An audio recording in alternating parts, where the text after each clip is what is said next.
We're now joined by two old friends. They're still young, but they're old friends. David Rodriguez, Executive Vice President, Executive Producer on NJPAC, and also Christian McBride, Composer, Jazz Advisor on NJPAC, and the most extraordinary bassist you will ever find in the world.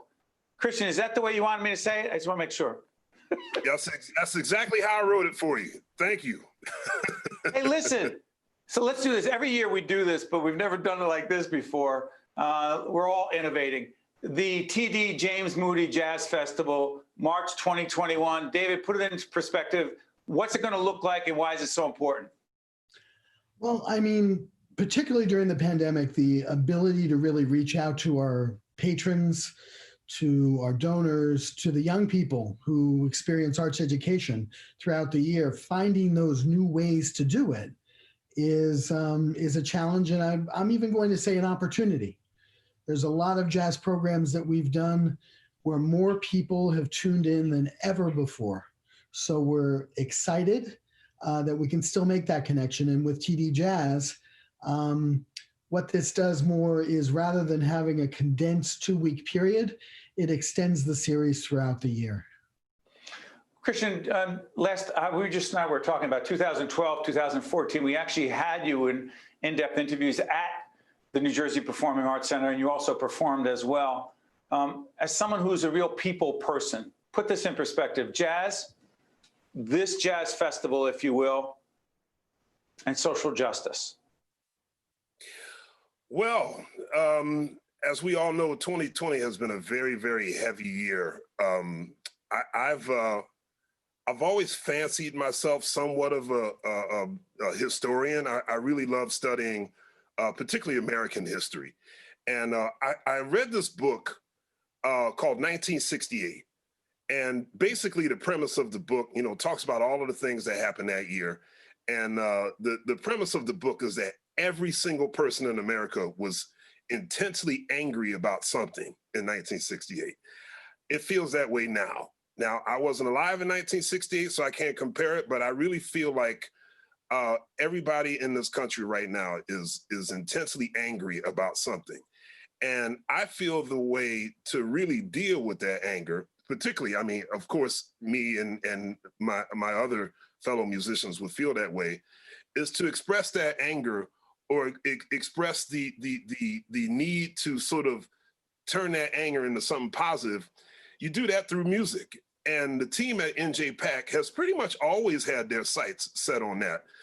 Because we're in Newark, New Jersey, and Newark has been such a real serious core of social change, particularly in the state of New Jersey and along with New York City, just lots of moves have been made in the great city of Newark. NJPAC has always had its eye on the prize with social justice and its programming. And, David has a great history of doing all kinds of programs with places like the Apollo and Aaron Davis Hall. So, we've been locked arm in arm with making sure that social justice gets dealt with through our programming. And David, that doing it remotely doesn't weaken the commitment one iota, correct? Not at all. In fact, I think since July, we've done over 150 programs. So there's 5 to 6 programs. Sometimes there's 3 a day, but minimum would be actually 6 to 10 programs a week. Whether it's arts education, whether it's social justice. I mean, we did a program last night about policing the police. At a virtual NJPAC event. Mm-hmm. Devil's advocate, and again, I've been a part of many of those conversations, and John Schreiber, the CEO, and your whole team are always bringing folks in to have important conversations. The business community, not-for-profit community, arts community. For those who say, hey, wait a minute, what does that have to do with the arts? You say? I say that the arts and the stage is a forum where all can have their say. And I think the way we get out of this is communication. It's not one side waving their flag as one protest or another protest might be. It's getting together and talk. And whether it's through physically talking or, the thing I love best about jazz is jazz for me is a conversation between musicians. And to see that conversation live and see it link to social messages is just as important as the regular conversation we might see. Christian, our ongoing series called Confronting Racism, we should have been doing it for years, but let me just say this, while we've done certain programs, we named it, and the graphic will be up on the screen since the horrific incident, the killing of George Floyd on video. So you mentioned this a little bit before, but elaborate on this.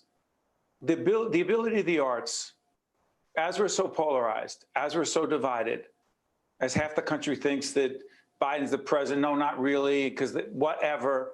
Do you really believe the arts has the ability to bring, if not all people together, more people together?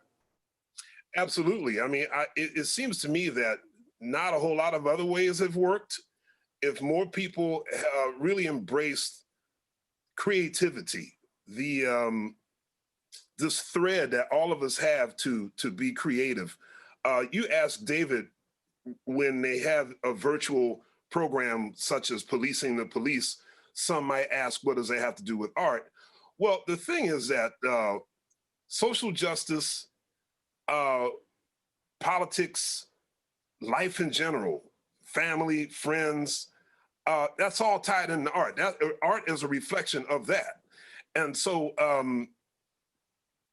definitely art can really find that thread between all human beings where we can actually, in the worst case scenario is that we agree to disagree and we're able to build on something much more powerful, much stronger than where we've been so far. Because right now we're just so vehemently split about everything.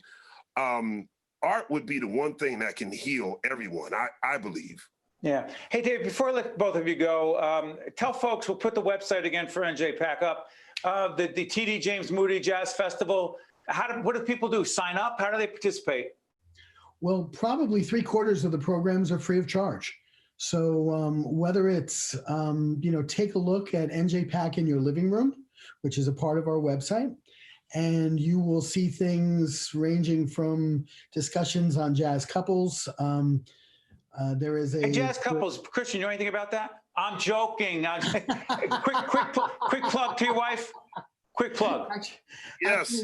Melissa Walker is the baddest woman on the planet. Hi, honey. How are you? Yeah, that was smart. Very nice. I'm sorry, David. Go ahead. 30 seconds left. I second that completely. But it not only tells you those virtual programs, but it tells you the programs that are coming up. So we're excited about live programs coming back. I mean, you can find Chick Corea and his electric band next August, and we think that's still going to happen. There's a program with Eddie Palmieri, Arturo Farrell, and Tito Nieves coming up in May. We think that's still going to happen. So be part of both, but just continue to be part of the arts in your community, because during a pandemic, you can't let that go. That's part of our soul. It's part of our spirit. Hey, good stuff. Hey, David, give our best to everyone at NJPAC. Tell John Schreiber we said hello. And Mr. McBride, could you tell Ms. McBride we said you gave her our best? Oh, absolutely. I will certainly do that. Hey, gentlemen, a lot of tough times we're all going through, but having both of you with us is an awfully nice silver lining in the show. Thank you, gentlemen. All the best. Thank you, Steve. Thanks for having us. I'm Steve Adubato. Thanks for watching. We'll see you next time. State of Affairs with Steve Adubato is a production of the Caucus Educational Corporation. Funding has been provided by TD Bank, Horizon Blue Cross Blue Shield of New Jersey, the Northward Center, the Robert Wood Johnson Foundation, the Healthcare Foundation of New Jersey, ADP, the Fidelco Group, PSC&G, and by Rutgers University, Newark. Promotional support provided by NJ On Air and by ROINJ. The Northward Center was founded on the vision that community is connected to neighborhood stabilization, and neighborhoods need a place for kids to play. That's why we're building a recreational complex in the heart of Newark. Unfortunately, inner-city youth development programs are dwindling. We want to expand on our promise and build a place where kids are welcomed and doors remain open. The Northward Center, building a better community, 48 years and counting.